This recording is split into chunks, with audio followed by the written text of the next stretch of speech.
तो hello guys, आप सभी का बहुत बहुत स्वागत है आपके अपने यूट्यूब चैनल जॉब शोर में। दोस्तों, आज इस वीडियो में हम लोग डिस्कशन करेंगे जीके के जो टॉप 30 क्वेश्चंस हैं, एमसीक्यू क्वेश्चन, उसके बारे में डिस्कशन करेंगे जो आपके आने वाले एग्जाम्स के लिए काफ़ी ज़्यादा इंपॉर्टेंट होने वाला है। तो वीडियो में एंड तक बने रहिएगा। अगर आपको हमारा काम, हमारी मेहनत पसंद आती है तो चैनल को सब्सक्राइब कर सकते हैं, वीडियो को लाइक कर सकते हैं और शेयर करना है तो वो भी कर सकते हैं। तो फिर चलिए लेट्स स्टार्टेड, बिना किसी टाइम वेस्ट के ये वीडियो को स्टार्ट करते हैं और जानते हैं आज के टॉप 30 क्वेश्चन कौन कौन से जो आपके आने वाले एग्जाम्स के लिए इंपॉर्टेंट होने वाले हैं। ओके, सो यहाँ पे फर्स्ट क्वेश्चन आपसे पूछा जा रहा है कि भारत में राज्यों की सीमाएं बदलने का अधिकार किसके पास है। क्या भारत में राज्य की सीमाओं को बदलने का अधिकार राष्ट्रपति के पास है, प्रधानमंत्री के पास है, संसद के पास है या फिर राज्य सरकार के पास है।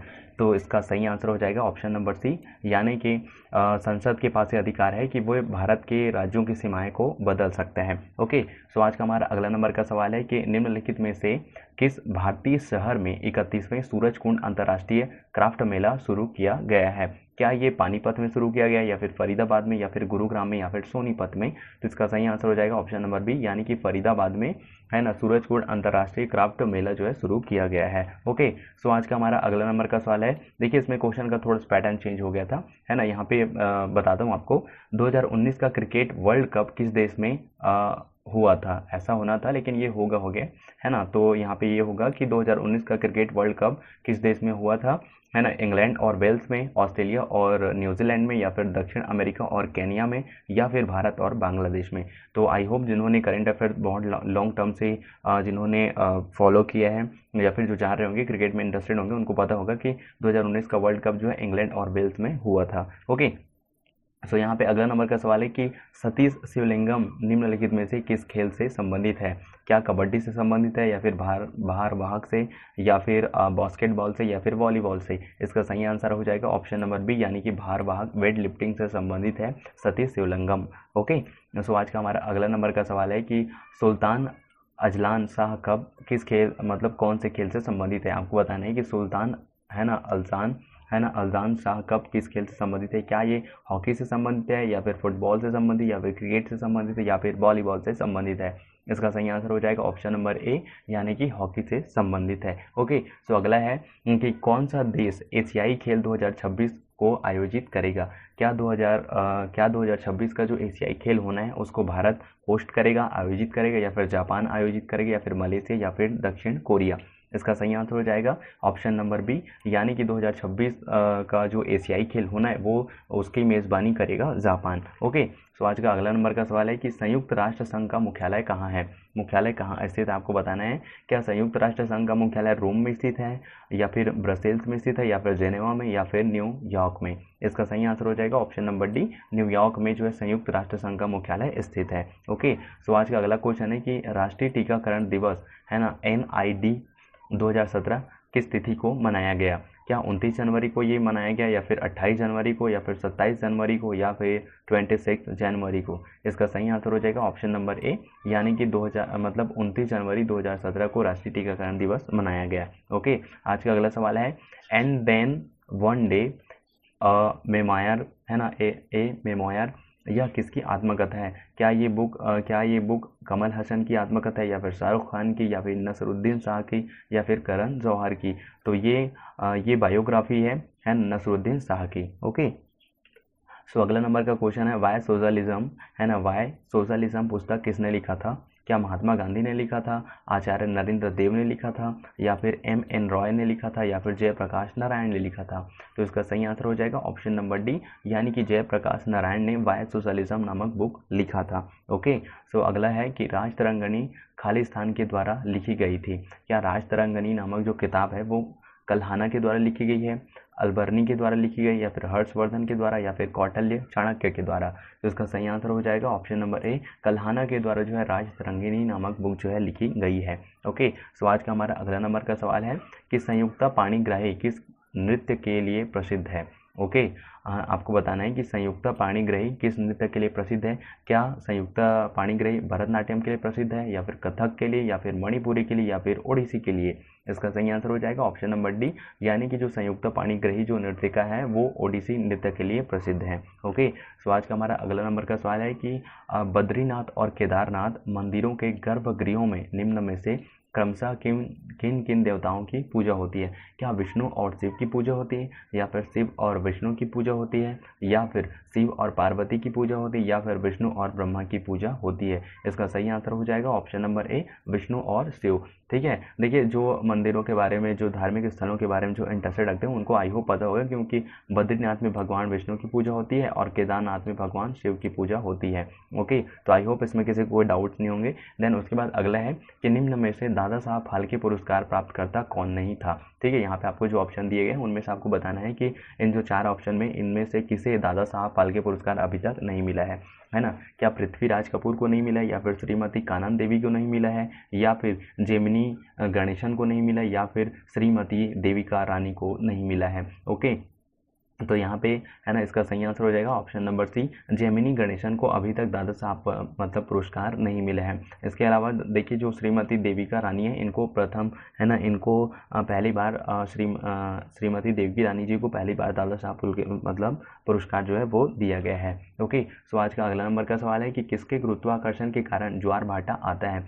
क्या पृथ्वी का चंद्रमा पर, या फिर पृथ्वी का सूर्य पर, या फिर पृथ्वी पर सूर्य और चंद्रमा का, या फिर चंद्रमा का पृथ्वी पर? इसका सही आंसर हो जाएगा ऑप्शन नंबर सी, यानी पृथ्वी पर सूर्य और चंद्रमा का गुरुत्वाकर्षण के कारण ज्वार भाटा आता है। ओके, सो आज का हमारा अगला नंबर का सवाल है कि भारत में पहली कॉटन मिल कहाँ स्थापित की गई थी? है ना, क्या भारत में पहली कॉटन मिल जो है सूरत में स्थापित की गई थी, या फिर मुंबई में, या फिर अहमदाबाद में, या फिर कोयम्बटूर में? इसका सही आंसर हो जाएगा ऑप्शन नंबर बी, यानी कि भारत में पहली कॉटन जो सूती वस्त्र का मिल है वो मुंबई में स्थापित किया गया था। ओके, तो हमारा अगला नंबर का सवाल है कि हमारे जल स्रोतों के उपभोग का सर्वोच्च तरीका कौन सा है?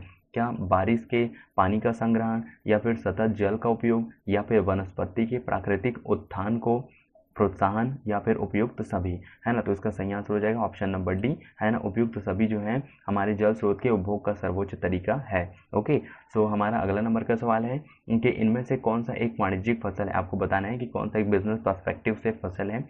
क्या ये कपास का फसल है, या फिर बाजरा, या फिर ज्वार, या फिर धान? इसका सही आंसर हो जाएगा ऑप्शन नंबर ए, कपास जो है एक वाणिज्यिक, एक व्यापारिक फसल है। ओके, सो आज का अगला सवाल है कि कुल्लू घाटी इनकी पर्वतीय श्रेणियों के बीच स्थित है। आपको बताना है कि जो कुल्लू घाटी है किन पर्वतमालाओं या फिर किन पर्वत श्रेणियों के मध्य स्थित है? क्या कुल्लू घाटी लद्दाख और पीर पंचाल के मध्य स्थित है, या फिर निचला हिमालय और शिवालिक के मध्य में स्थित है, या फिर धौलाधार और पीर पंजाल के मध्य स्थित है, या फिर रणज्योति और नंगा पर्वत के मध्य स्थित है? इसका सही आंसर हो जाएगा ऑप्शन नंबर सी, यानी कि जो कुल्लू घाटी पर्वत श्रृंखला है वो धौलाधारा और पीर पंचाल के मध्य में स्थित है। ओके, सो आज का हमारा अगला नंबर का सवाल है कि मध्य रात्रि सूर्य का क्या अर्थ है ना? क्या मध्य रात्रि सूर्य का अर्थ सांध्य प्रकाश है, या फिर उदीयमान सूर्य है, या फिर बहुत चमकदार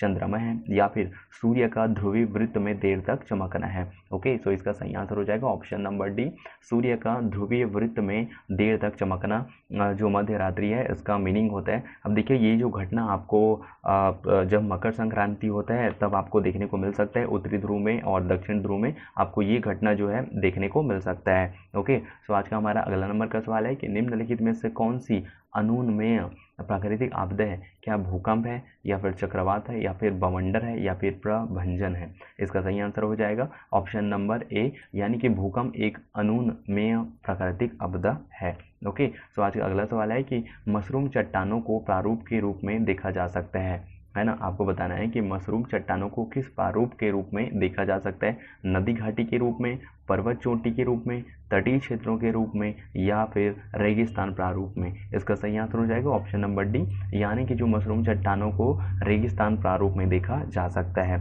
ओके, सो आज का अगला सवाल है कि पायोमीटर का उपयोग है ना, पायोमीटर का प्रयोग क्या मापने के लिए किया जाता है? क्या पायरोमीटर का उपयोग वायु दाब को मापने के लिए किया जाता है, या फिर आर्द्रता को मापने के लिए इसका यूज़ किया जाता है, या फिर उच्च तापमान को मापने के लिए इसका उपयोग किया जाता है, या फिर भूकंप की तीव्रता को मापने के लिए पायरोमीटर का उपयोग किया जाता है? इसका सही आंसर हो जाएगा ऑप्शन नंबर सी, यानी कि उच्चतम तापमान को मापने के लिए हम पायरोमीटर का प्रयोग करते हैं। ओके, सो आज का हमारा अगला नंबर का सवाल है कि निम्नलिखित में से कौन सी संस्था कृषि और ग्रामीण विकास के लिए ऋण ऋण से संबंधित काम करती है। आपको बताना है कि एग्रीकल्चर हो गया या फिर फार्मा जो ग्रामीण विकास के लिए कौन सी बैंक है जो कृषि संबंधित वगैरह लोन या फिर ऋण वगैरह देती है।